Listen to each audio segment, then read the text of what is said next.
You're listening to the Digital Deep Dive, where we tackle the newest trends, strategies, and pain points shaping growth across the digital landscape. From Amazon and D2C to international expansion, join our host and e-commerce leaders across multiple industries for in-depth discussions on how to maximize your brands in the digital arena. Now, here's your host, Aaron Conant. Well, hello, everybody, and welcome back to the Digital Deep Dive podcast. I'm your host, Aaron Conant, and today we're going to tackle influencer marketing. So we've been following this pretty closely over the past few years as it ramped up. A lot of it, I think, associated with TikTok and the rise that happened right around the beginning of the pandemic a few years back.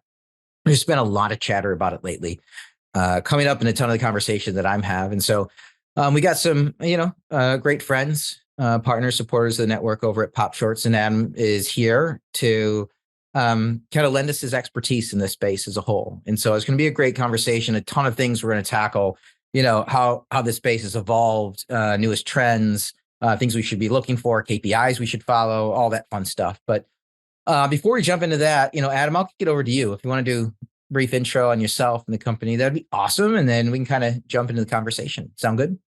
Sounds good. Yeah. So I'm Adam Gausepohl. I'm the head of creative and co-founder over here at Pop Shorts. We founded a company in 2013.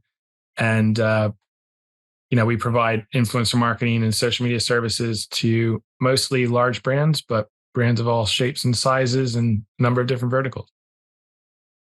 Awesome.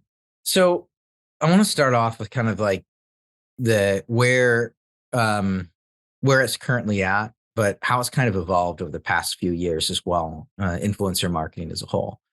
Would love to hear your thoughts there, and then, talk a little bit about trends you see popping up that people should be thinking about.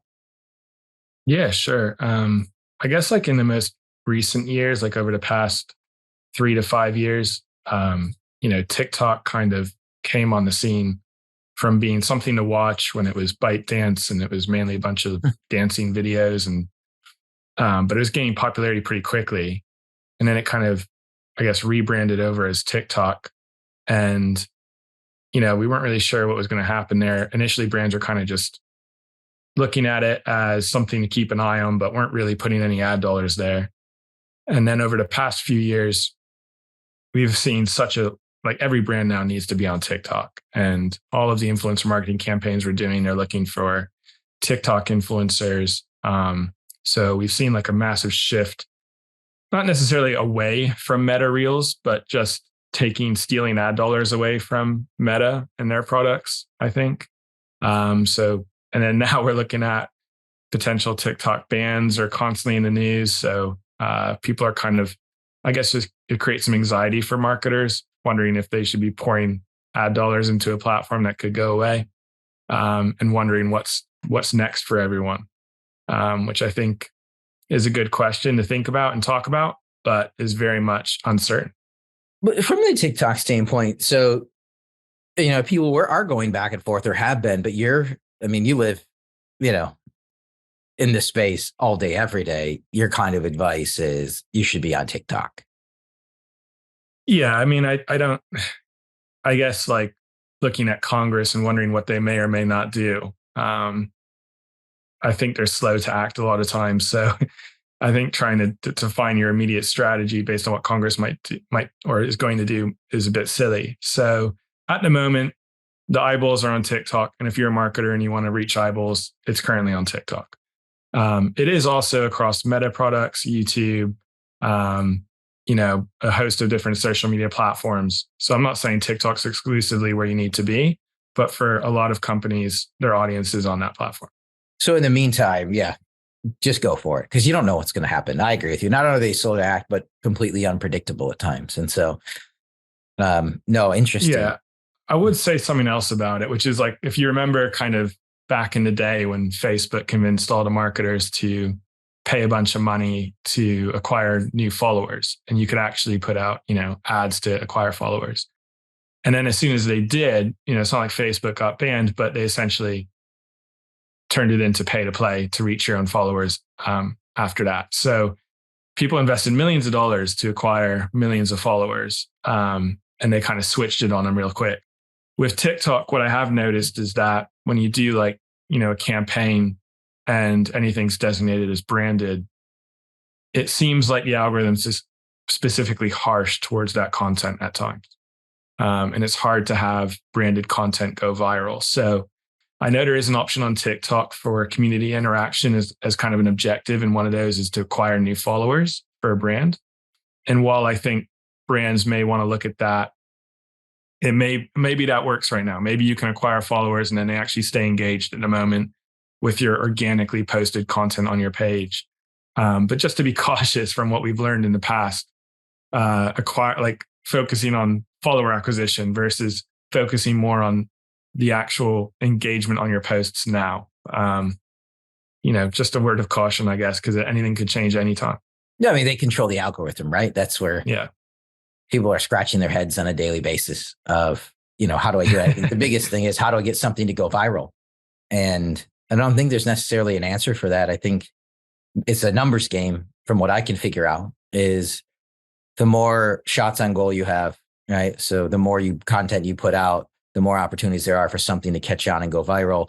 But there's not necessarily a formula out there for going viral. Maybe I'm wrong. I'd love to hear your thoughts on it. I mean, that's what everybody wants, right? Is something to go viral. I guess there isn't really, I mean, trying to answer someone who's like, how do I make this go viral? That's really tough. But we don't really focus so much on necessarily having something go viral as much as will it beat the benchmarks that are out there for content? Are we actually engaging people? Are we hooking them into the video so that they want to keep watching? Are they engaging in the ways that we want to see them engaging? Are the comments positive? Are the emojis they're using positive? Are we getting enough likes on it? Or basically there's TikTok has a metric called the 6-second video through rate. And we've noticed that if we can beat their benchmark, which is 13.45 to 20%, a video has a greater chance of basically performing a lot better. It doesn't mean it will necessarily sometimes, which is kind of weird, but it does have a much greater chance. And if it comes on the lower end of that or actually doesn't, even fall into that benchmark range, that video is basically not going to do well at all. I don't think I've really seen that turn into a successful video. So those first few seconds, basically how many people will be fed your video and then continue watching it for at least 6 seconds, determines largely how well your video is going to do. So you can have the best content in the world, but if you have this boring intro, that content is doomed. So I think there's not really necessarily a formula to go, or at least we don't know the formula fully to go viral, but there is kind of a formula or a way that you can set up videos that we think can lead to better outcomes. Yeah, you make a great point, which is, we're dealing with a lot of executive teams. I talk about this quite a bit, who may be fantastic leaders, have great ideas, but just on the digital side, need a little bit of education. And in the TikTok world, anything, right? They want it to go viral. But kind of what you're laying out was, that's nice, right? It's great, but that's not the all day, everyday performance that we're looking for. And there's a ton of different metrics that you were rattling off that people should be thinking about. Can we just go through a couple of those? Because I think those are meaningful. What people want to say is, at the end of the day, as they're reporting out on their media spend, is yes, I didn't have a single, the first question they get asked is, well, how much did you have, how many of these went viral and how much revenue did it drive? Traffic conversions, whatever it might be. And, I think the conversation a lot of times we're like, hey, we only had one, but let me actually walk you through why everything else we did was even more beneficial. And I'd love to hear a couple of those, just those metrics. And I also want to chat about how does it blend in? We talked a lot about, TikTok is top of everybody's mind, but how do we weave that into the rest of paid social campaigns? And in terms of I guess what are the other kind of KPIs you're looking at? You were rattling off some of them. I'd love to tackle just a couple people. A lot of times, people are taking notes as we're doing these. And so sure. Here, yeah. I guess it depends on what their goal is for the campaign. So is it an awareness campaign? Is it to drive conversions? Is it to drive app installs? This is all going to impact kind of how you set up on the paid side, at least, or even if you're going to amplify organic content. The very first question that any platform is going to ask you is, what is your objective? And do you want an engagement campaign? Do you want a conversion campaign? Do you want an awareness campaign? And whatever you choose across any platform, whether it's TikTok, Meta, Twitter, whatever it might be, that'll greatly impact how people actually engage with your content, because they figure out who to kind of show your content to that's more likely to engage in that manner. So for example, if you're doing a video views campaign on TikTok, we can see that CPV oftentimes come down, where I guess like this, they call it a CPM, but the cost per actual view is very low. It can be under like half a cent per view. Whereas if you're going to do like, a conversion campaign on Meta, the cost per video view can then rise to, I don't know, 4 or 5 cents at times. But perhaps that might actually convert really well for you. So I think the first thing to do is consider, what is the goal of your campaign and how are you going to set up that content so that it'll perform well when you amplify it?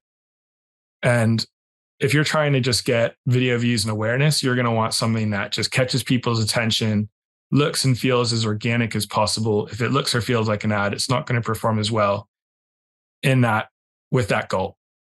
But if it's a conversion campaign, you want to be more upfront with what it is that you want people to convert to.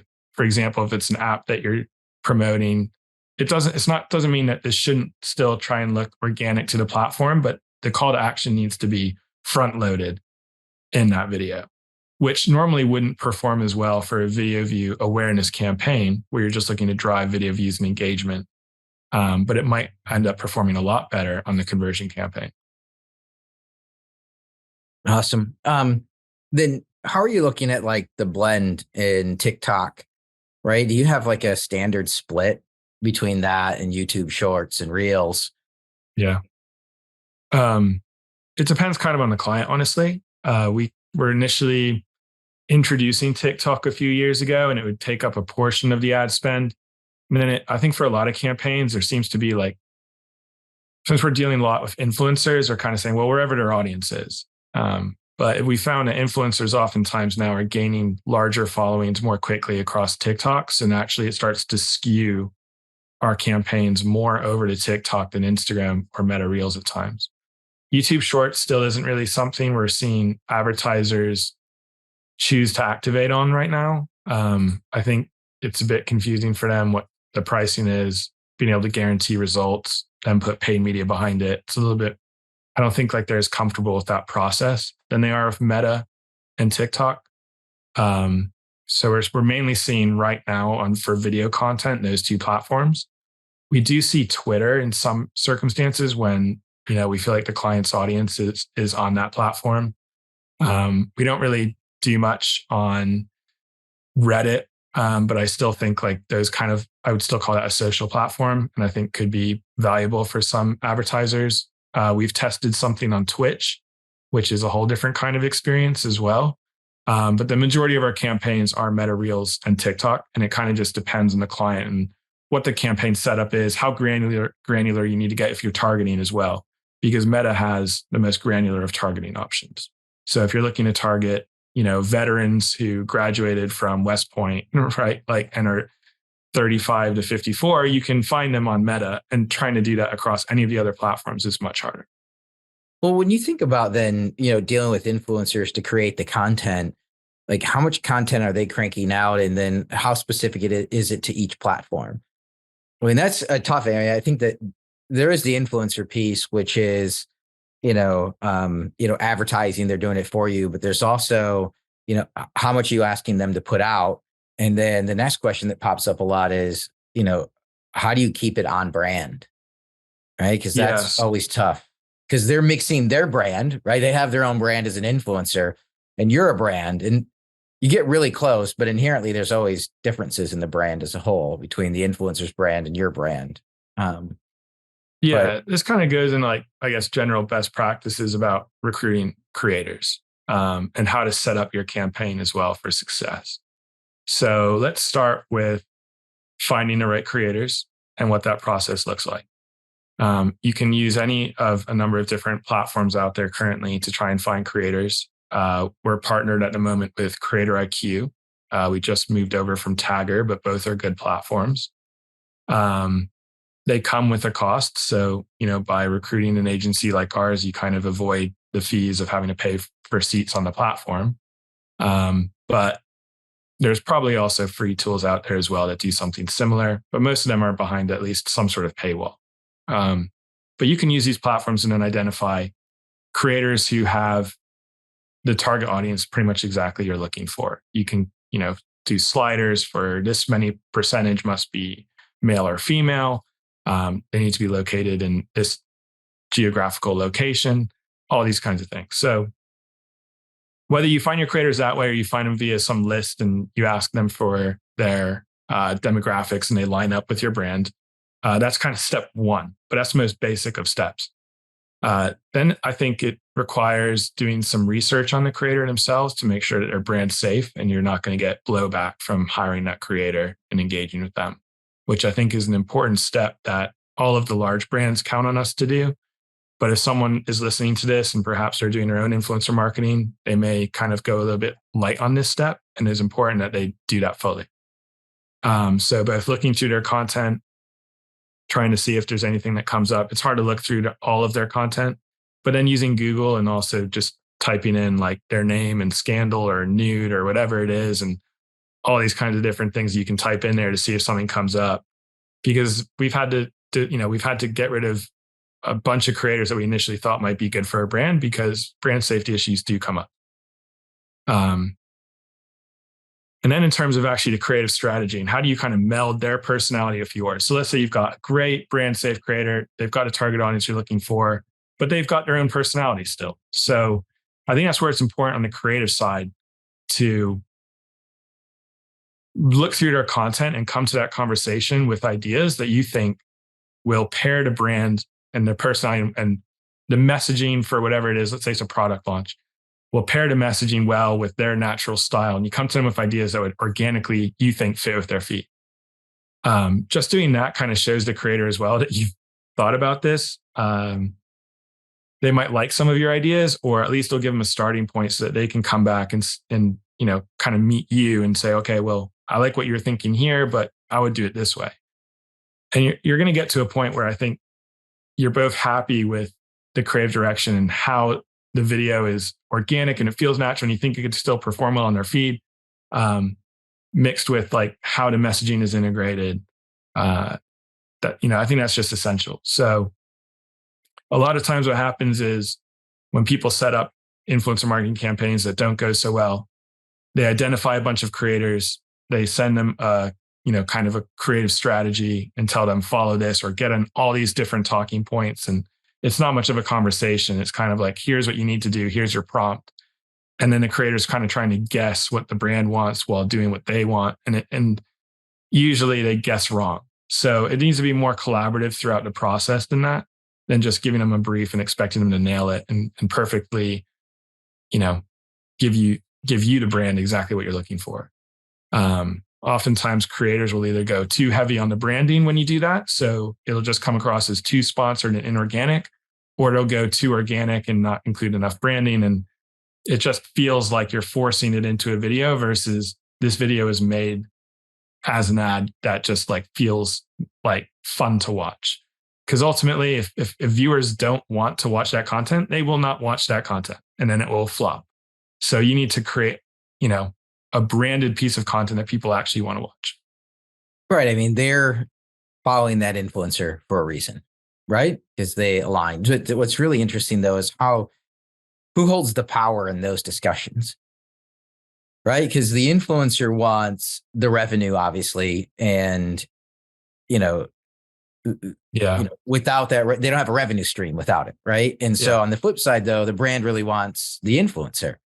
So when you go into those conversations, who is owning, what's the best way for a brand to enter that conversation to kind of own it in the brand and not be offensive, right? I mean, and maybe at times, like I've seen both sides own it. It depends on how big the creator is and how much influence, they have over the decision making over at the brand too. But I guess like my job is kind of the middleman, is to help both sides get to that agreement, to like what's going to make the most sense. So, it's hard for a brand with everything they're doing to then also run a whole influencer marketing campaign, talk to the creators. It's a time consuming process. So especially when you have multiple creators and you got a lot else going on, you've got other marketing initiatives going on. So when we're brought in to basically help with just the influencer marketing part, we get to spend a lot more time with the creators themselves, talking through the content, the strategy, what we think can make the video better, going over their content outlines. And then before we even show like a content outline to a brand, we're going to review it internally. Or before we share content with the brand, we're going to review it internally. Either make edits or provide our own notes that we think will make sense. I think as like an agency that kind of perpetually plays this middleman, we get the experience on both sides. We get to hear the concerns of the creators on every single campaign. We get to hear the concerns of the brand on every campaign. When brands do multiple campaigns, we get to learn like what they like, what they don't like. And I think like that's really our top skill, is finding a way to bring that all together and into compelling content that ultimately will surpass those KPIs I talked about. And the performance will speak for itself at the end. But I think like, it's not just, okay, trust us, we know what we're doing. It's really listening to both sides and trying to take their concerns into consideration and finding a solution which everyone's happy with. Because ultimately, I think at the end of the day, like good content is mostly recognized as good content at the end of the day by everyone involved. I think it leads to more positive outcomes. So at what point do you say, hey, brand, you can do this on your own? And at what point do they need to bring somebody in? Yeah. Okay. I mean, because listening to this, it's literally startup to Fortune 100 and everybody in between and every vertical. I mean, there's 9,000, brands in the network. It's kind of like, it's literally everybody. Like, but there's a lot of you like, maybe I can do it on my own. And then is there a threshold where, you probably need to plug in an agency here, right? Yeah, I think it comes down to both budget and time, right? Those are your resources. And when they become too constrained, but you've got enough money to bring in an agent, your time's too constrained, but you have the money to bring in an agency, or you just want to maybe see how that process is, get some additional learnings, then you can bring in an agency. If you don't have the budget, it's not really, you're not going to bring in an agency. I would advise against it, because you're really trying to shoestring everything and you don't want to pay for our services. And also for us, it may not make sense to take you on as a client. We have our own minimum spend over here. And then if you went to a different agency who does cater to a smaller budget, I might question how much effort and value they're going to put into that process. So you're going to probably perform those tasks better than they would. So if you've got a smaller budget, I would do it yourself. Although I would try and speak with someone who's worked in this industry to at least hear what your strategy is and maybe critique it a little bit. Because I think that when people do it themselves, they are capable. Like, this is something that someone could potentially do on their own at times. And sometimes people do it well, and sometimes people do it horribly. And I think it's good to just kind of check in with someone, try and find a friend in the industry. If you don't have one, you can email me, even if you've got a small budget and you just want to ask me, this is my strategy. What do you think of it? I can at least give you some tips that might help preserve some ad dollars. One of those is, I would say, when you create content with creators, if you have a smaller budget, I wouldn't worry so much about the size of the creator, because like we talked about earlier, the algorithms are quite tough. It's hard to guarantee anything that's going to go viral. I've seen creators with millions of followers get, 10,000 or less organic views at times for pieces of content. And when amplified, actually did quite well. So I'd recommend working with smaller creators who have the kind of style and look and feel and can create the content you're looking for. Are also easier for you to work with directly. You don't have to go through managers. At times you can contact them directly. Usually they'll have emails on their pages. And and reach out to them and let them know it's a paid opportunity. I think that there's a lot of people that want to do campaigns where it's paid on commission. And I think that, creators get a lot of those inquiries and they don't, it's hard to really execute those campaigns successfully on all sides. So I'd recommend offering them some compensation. For the smallest of creators, I would say their rates might come in like $100 to $1,500, right? You're kind of compensating their time more than at times for their following. And reach out to a number of them because you're going to get wildly different quotes from people with similar followings. So, don't just reach out to one and try and negotiate. I'd reach out to several so you have options. This is an interesting trend, though. I mean, originally it was just write him a big check and have him go do it. And then we got into this pendulum swing back, which was, hey, actually, I want to pay. I mean, obviously the big ones, right? Write a big check, but hey, I want to go more to, the performance option, right? I'll give you an affiliate link. And if you actually drive conversions, you'll be, you get the affiliate referral fees. And so the more work you do, the more money you make. And now, I would recommend against that for these small brands, though. I think it's actually a really interesting one because I think for small brands, everyone thinks like, okay, well, the affiliate model is the way to go, right? Because it seems like the most cost conscious strategy. I would advise doing something slightly different. I would try and work with small creators that will allow you to own the content so that you can repurpose it, edit it, use it in paid ads, and then put paid media behind the different creative that you have made for you that you can acquire fairly cheaply. And then, test on a small scale if you're paid dollars and see which converts, and then put additional paid dollars behind the ones that convert for you. I think that's a more effective use of a small budget than going out to a bunch of creators thinking they're going to become wild brand advocates for you and do all these affiliate links. I think that, especially if they're not making money up front, right?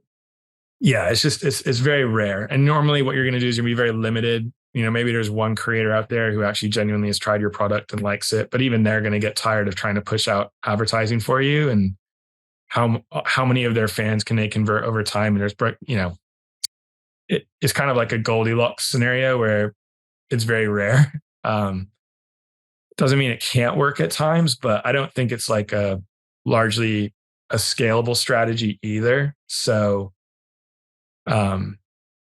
if you have a positive relationship with a small creator or even like a mid-sized creator who is converting for you, by all means, explore that. But, let's say you get success from it and you want to grow that strategy out. It's a hard strategy to grow as well. So I think finding people who have tried your product, maybe have talked about it organically and naturally, are good people to try and activate as creators, but still try and work with them in a more traditional model. See if maybe they'll let you own the content, so then you can repurpose it and put paid dollars behind it. And then, you can get that benefit from the content that you now own.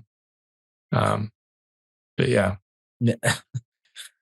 Oh, it's just funny. How rapidly everything's changing in this space, right? To be a digital marketer, right? In this space that everybody's literally trying to figure it out real time right now. And what strategies work, which ones don't. It's just interesting. And it's just data points. And we don't have that many data points on that many different models. But I love what you're explaining makes perfect sense. It's just interesting over time how that pendulum has gone back and forth as people experiment and get data points. I should mention though that like with larger creators, they're going to have management teams and lawyers who are going to advise them, and owning the content is unrealistic. You're going to have to negotiate usage rights. Being able to share the content organically to your page and having them post it to theirs is what we normally push for. It's kind of standard, but additional paid usage rights are going to come at a cost. And it's not necessarily going to be a small cost at times either. So when you start to work with larger creators, just know that, you have to know what usage rights you want, and only ask for the ones you need. because you're going to pay, you don't want to pay for the rest of this stuff that you're not actually going to use. But even if larger brands, it's interesting because we've done like campaigns with large creators and small creators.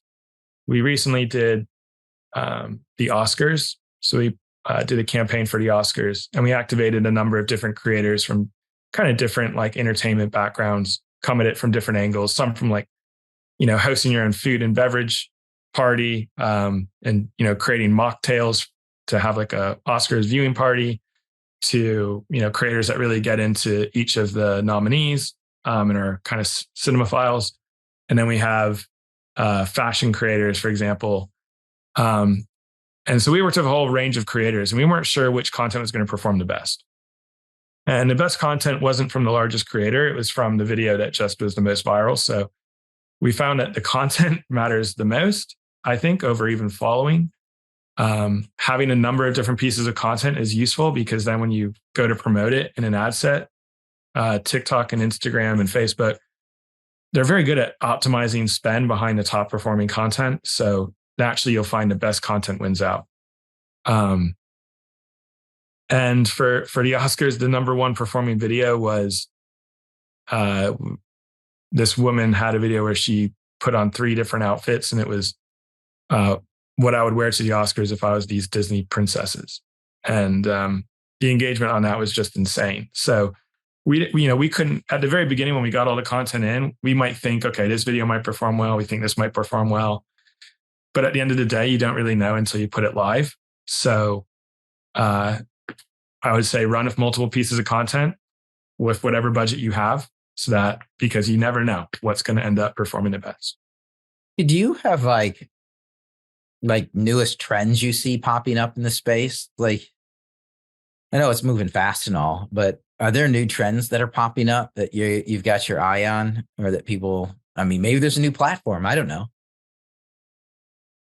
Yeah, there's kind of like what's going on with Twitter, and that's also kind of, I think, inspiring other platforms as well, as people are trying to find us like alternatives, and Twitter is trying to go more video focused. So I think kind of that whole space is just interesting, and ultimately like none of them really compete at the moment. I think with, Instagram and Facebook, TikTok and YouTube fully on the video side.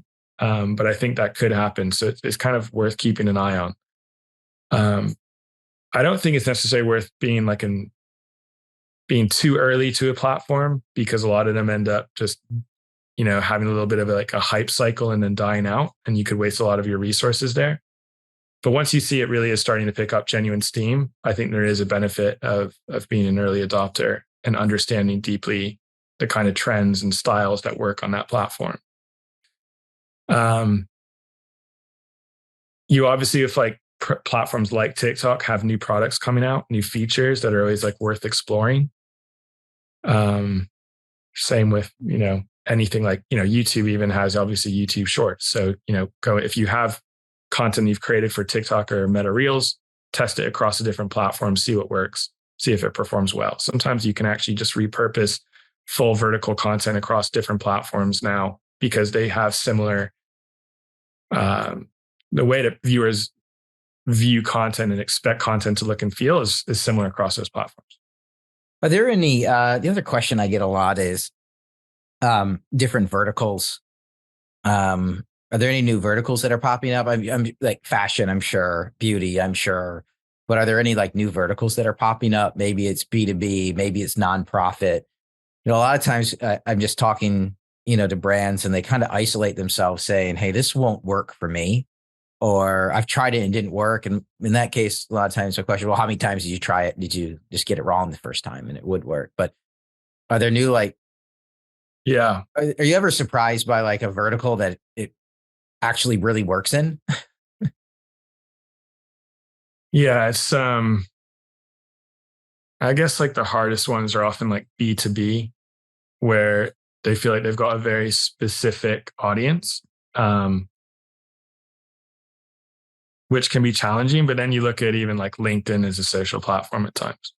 I have a friend who puts out content quite frequently on LinkedIn, and he's B2B, and he's doing video content that is like, like basically shortened interview content on LinkedIn. And there's not really a lot of competition in the feed. There's not as much competition in the feed for like video content, because not a lot of people are pushing it out on LinkedIn frequently. Right. So he's able to reach his target audience effectively. Whereas if he went to, Instagram, I think it would be very challenging. TikTok, quite challenging. Twitter, you do have more like micro communities on Twitter, I think. I like enjoy at times viewing FinTwit, my friends on, which is financial Twitter, find it interesting. My friend is deeply involved in real estate Twitter, retweet. So trying to find those micro communities, I guess, if you have a very niche audience, but yeah, B2B is the toughest, I guess, on like the major social platforms where it feels like it's very broad. But then also like with some brands that we work with, let's say like state lotteries, we're not going after just like gamblers with that content. We're trying to create content that shows how normal people could like use scratchers to make their Friendsgiving more fun, right? So we create content around events and normal things that people do. Someone might be doing a get ready with me video. So you wouldn't think of like scratchers and fashion, but you can find a way to kind of combine verticals at times for products that you might not think belong there, but actually it works really well for that content and the creator's feed and what people like to watch on social platforms. So you can sometimes combine them too. Yeah. What is the number one mistake that you see people make? And then what's the number one must do? Number one mistake. I guess like the most obvious mistake to me is when brands try and get too much in one video. So for example, having a creator do a contest that requires them to do, follow us, find this post on our page, comment on it, like it, sign up to our email, whatever it is. And you'd be surprised, but like, just, you have to think like, you have to put yourself in the shoes of the user. And to do that, you have to do two things. Like one is you should use the product. You should use the platform. So even if you don't like TikTok, you don't use it. You're like, oh, I'm only on Twitter. That's all I like to do. If you're going to be marketing to TikTok users, then you need to be using the platform to understand it. And understand like, use it enough so that you understand when you put yourself in the shoes of that user, like when I see content come up, am I going to do that? Or you have to be realistic with yourself. Are you going to follow those steps or not? Yeah, I'm not leaving the platform to get my email address. Right. No, and a lot of people won't leave the platform at all. So if you have like a landing page that you want them to hit, that already is quite a large barrier to entry that people don't think about. Like you've already, just even driving that click, like even if you do a highly efficient CPC with like traffic campaign on Facebook, you might get the cost per click down to 20 cents, right? Something like that. I don't know. Like maybe someone does better from time to time, but most campaigns that you do, and it depends what you're doing. Like we found like video on Facebook can actually drive quite an efficient CPC. But if you do like an Instagram story campaign, I think you're going to have a hard time driving the cost per click that low. So, you've already paid that much just to get people to click. And oftentimes it's more like $1, by the way. So, let's use like maybe a more realistic cost per click at times. So you've already whittled down that audience so much. And then are they going to, is it essential that they take that action? Like, do you need to drive them off site for that? What are you ultimately looking for them to do? Like, are you just looking for some positive engagement? If you want new followers, then from your campaign, then, and you want to do like a contest with a creator, then tell people, okay, just make sure you follow the brand and like this post, or like the brand and comment on this post. Make it very simple, all on platform, to get, that's the biggest mistake, is just expecting people to take actions that you wouldn't yourself take. Is there like a number one thing that people do right that you're like, this is a must do? Okay. Um, Maybe there's 15 of them and we can't capture it in the next 10 minutes. the number one thing people do right. Maybe you do it in every single campaign. I don't know. Maybe it's not limiting. I know. I'm like thinking, I'm like, what's the one thing that I would say like really leads to a successful campaign here?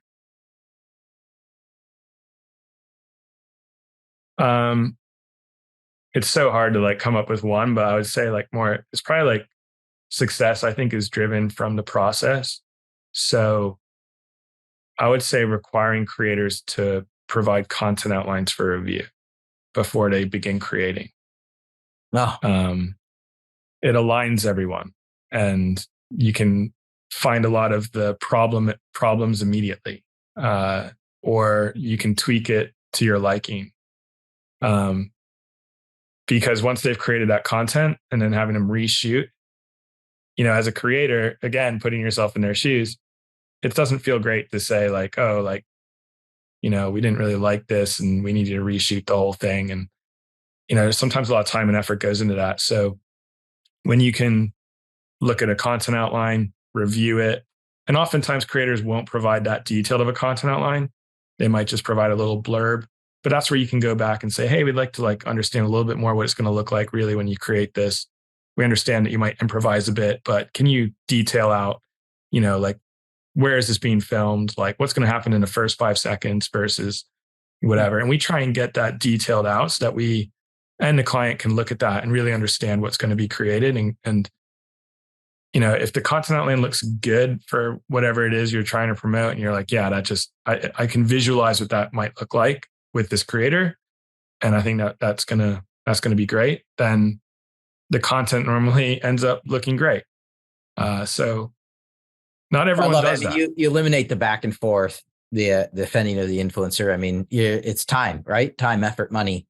And sounds like, yeah, but it takes time to do those content outlines though, too. So a lot of times brands are like, oh, we've got this campaign coming up and, like, well, we don't have that much time. So, we'll just give you the brief and go ahead and create what, just as long as it aligns with the brief, just go create your content. And I think that's just a mistake because it just leaves so much room for error. And, as a brand, you live and breathe your brand every day. You go and talk about it with your friends or your coworkers, and you understand what's, everything that brand has been about for however long you've been there, maybe even before then. And the creator, you can't assume they know all that and have all the nuanced and like kind of understanding of what you're looking for at this point in time.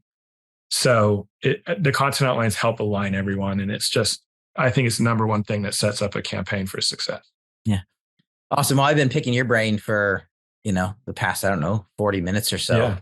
Any questions you have for me? I always like to give that opportunity for guests as well. Yeah. I guess like regarding social media or influencers, like what kind of questions are you getting? Like what is like the biggest problem that you're seeing people have that are trying to solve? The biggest problem people are trying to solve is to get the metrics that make executive teams understand what they're doing is a success, which is where I was really intrigued right at the beginning of the conversation around that piece, because it's so new. There's not enough data points, and executive teams want something very simple, right? Like on Amazon, it's return on ad spend.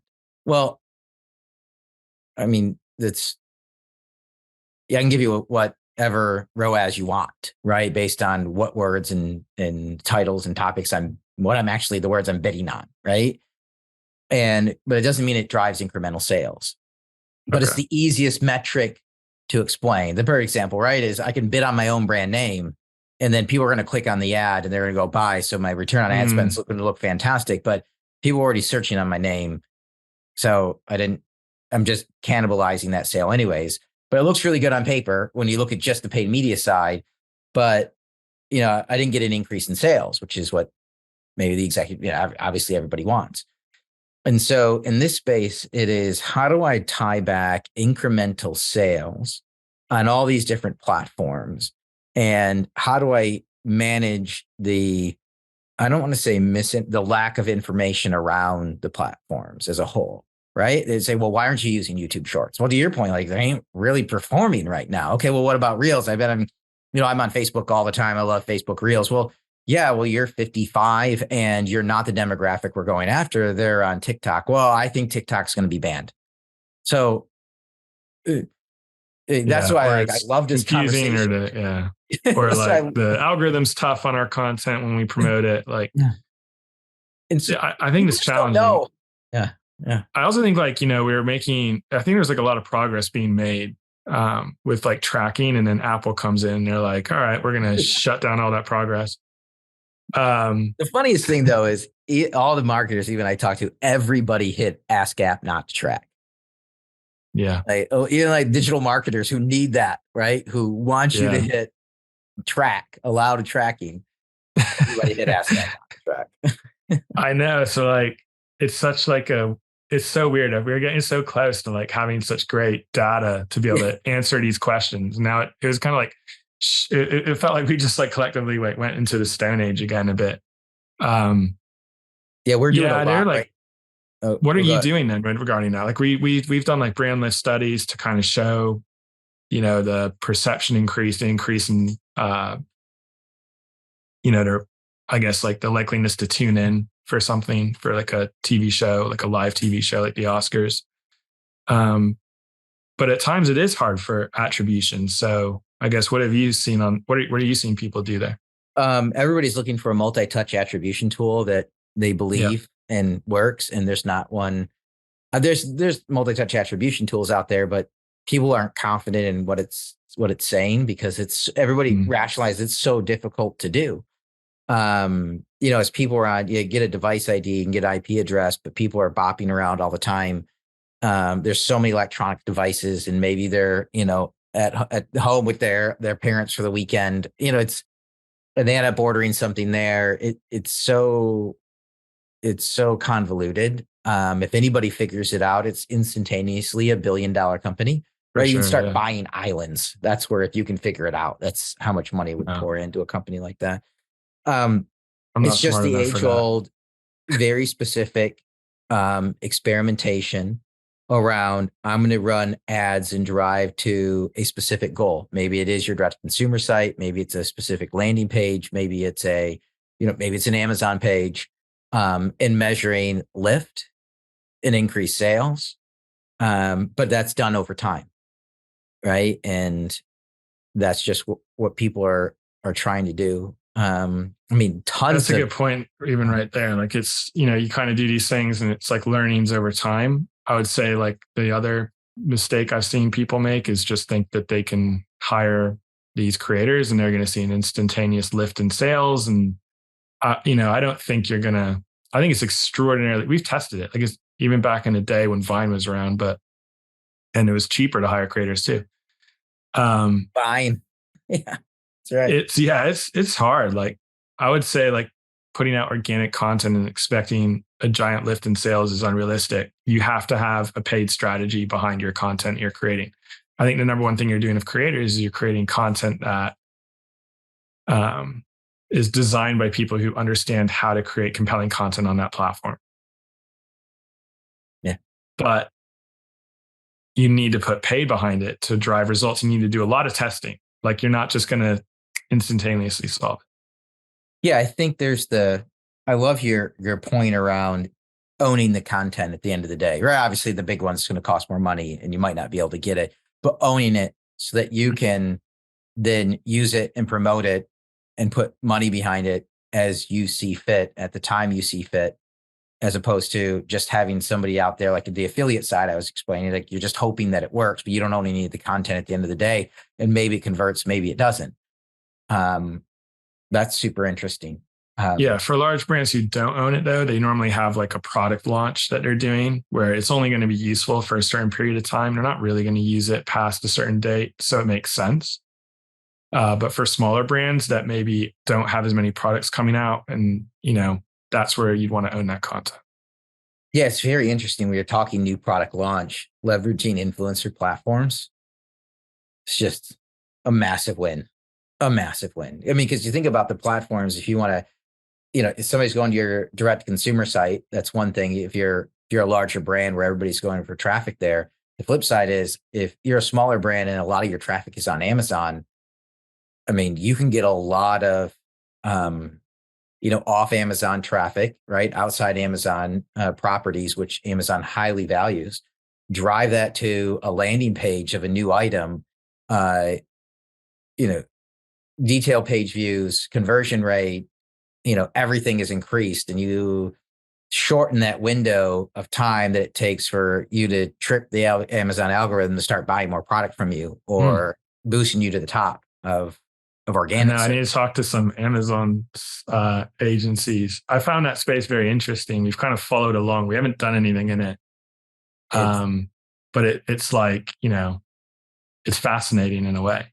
Oh, it's incredible, because then that at the end of the day can increase brand awareness enough that people actually go to your direct consumer page to buy it. Maybe they want loyalty, points, or I don't know, see all the rest of your product offerings, whatever it might be. But that's another topic. But and like other performance media, which is a whole nother topic. Performance marketing. I tell you, the one right now it's popping up is streaming TV ads getting highly targeted, where you can go in and you can say, I want to target, very specifically, right? So not the spray and pray, but hey, people streaming BritBox on a Roku stick, right? That bought diapers last month. You can get that specific now. And there's so much inventory because it's not being used. It's incredibly inexpensive. You can deliver an ad there. That's an area that's really blowing up right now. I've got to have a podcast on that one. So send me a link, because I like to see, like, obviously, like the targeting is really important, but then it's like also what kind of ad are you going to show there? Right. Exactly what I was thinking. Is there a traditional ad for a brand, right? Or not? Like, are people also going to click out to your ad, or do they want to watch their content as an awareness play? I don't know. The cool thing, if you're streaming, right, you usually capture the IP address, right? You capture the device ID. And then if somebody buys on it, you can do a direct attribution back to it. You can tie it all together. Nice. Super cool. So, but that's probably, I don't know. And then you can take your customer list and chuck them into a meta campaign and match them all together. And then you can target them with influencer content. It's full circle. And so what's really interesting here is this is where smaller brands are going to win. I have this conversation all the time. We have these large brands right now. A lot of them consolidating e-com teams, middle management, the ones that are doing all the execution. And there's all these new platforms, all these new ways, all these new strategies that need to be vetted out and practiced and executed. And like those people are going away, but you're going to have these mid-tier, small and mid-tier brands that are going to see it. They're going to see the value of what you're doing. They're going to see the value of these different things that are popping up, and they're going to grab hold and they're just going to blow up. But the ones who do it well. Yeah. So, hey, Adam, thanks so much for your time today. This has been a fantastic conversation. Thanks for letting me pick your brain. Adam from Pop Shorts has just been a great friend, partner, supporter of the network. And with that, we're going to wrap up this episode of the Digital Deep Dive. Thanks everybody for tuning in. All right. Thanks so much for having me. Absolutely. Cheers.